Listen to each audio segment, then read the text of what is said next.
Natasha issue has brought to light the issue of corruption, the issue of intimidation, the issue of the abuse of democracy in government in our society.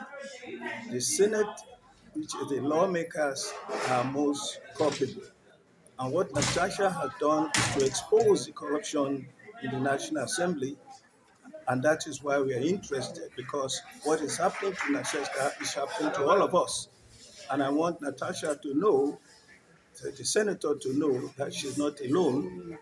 I also want her to know that this is not just an issue of female abuse, of gender issue, not a question of women alone. Everybody's interested, everybody's involved. What they've done to Natasha to abuse her democracy, to try to keep her quiet instead of telling the truth, is an affront on all of us, as it is an affront on Natasha Apoti Uduaga. I want her to know that Nigerians, men in particular, are behind her and with her all the way. We have all seen that what Fabio, the Senate President, has done is to say that Natasha disobeyed his instruction to take another seat in the National Assembly. Now, it's on record that even the Senate President himself, as a senator, did the same thing. It is normal for legislators to argue, to protest, if they are being treated badly as far as they're concerned. So for the Senate President to now make that an issue to suspend Natasha is certainly an abuse, and it's an affront, it's an insult on the intelligence of the lady as well as on Nigerians in general. Now, what else have they done? Senate President has said suspended her for 6 months for refusing, for arguing against him. That's all. It is not fair, it is not right, and it will not stand.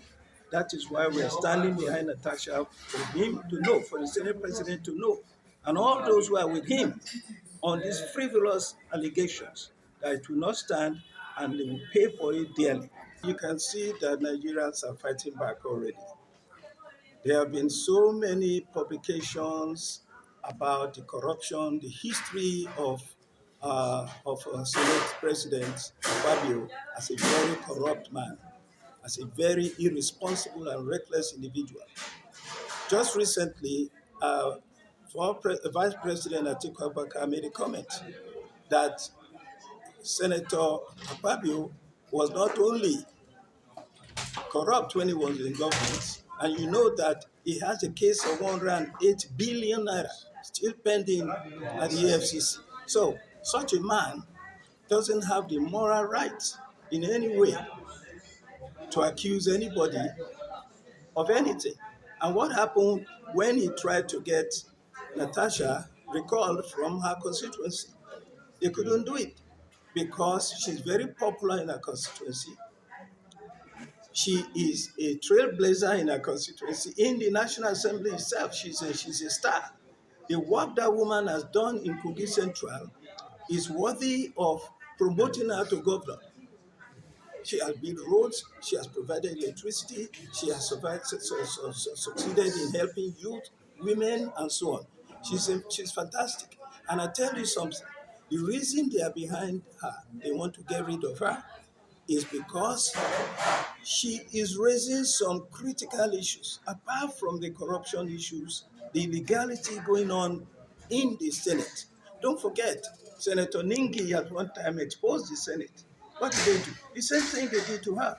So Nigerians should not think that this is just a sexual abuse issue. It is an issue of abuse of power on the part of Fabio and the attempt to suppress senators, lawmakers who are in government representing their people and Nigerians, trying to do good, the right thing for the promotion of goodwill and development of the country. Natasha's constituency includes the Ajakuta steel plants. She has outlined so many problems associated with this plant and how the revival of the plant can help to improve the economy of this country. So such a person should be supported very seriously so that she is allowed to go back to Senate and continue to do her work. What I would tell Nigerians is this: support Natasha to go back to work, and that would be the right thing to do. In the meantime, the constituents of Akpabio's constituency in Akwa Ibom should ask for his recall. He's a criminal.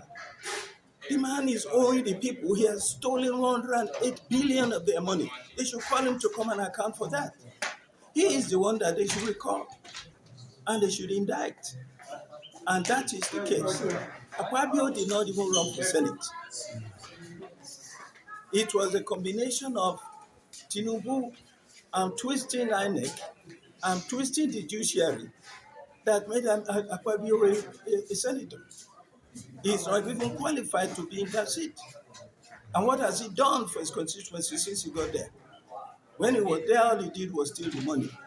So now the point is, as you are promoting Natasha,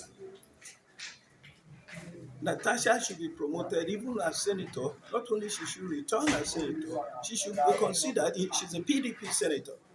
So when we have an election and we have a candidate for president, I would even suggest that she be considered either run for president or to be appointed vice president. Certainly, if we get enough, if PDP becomes president in 2027, here is a potential minister for steel or even better.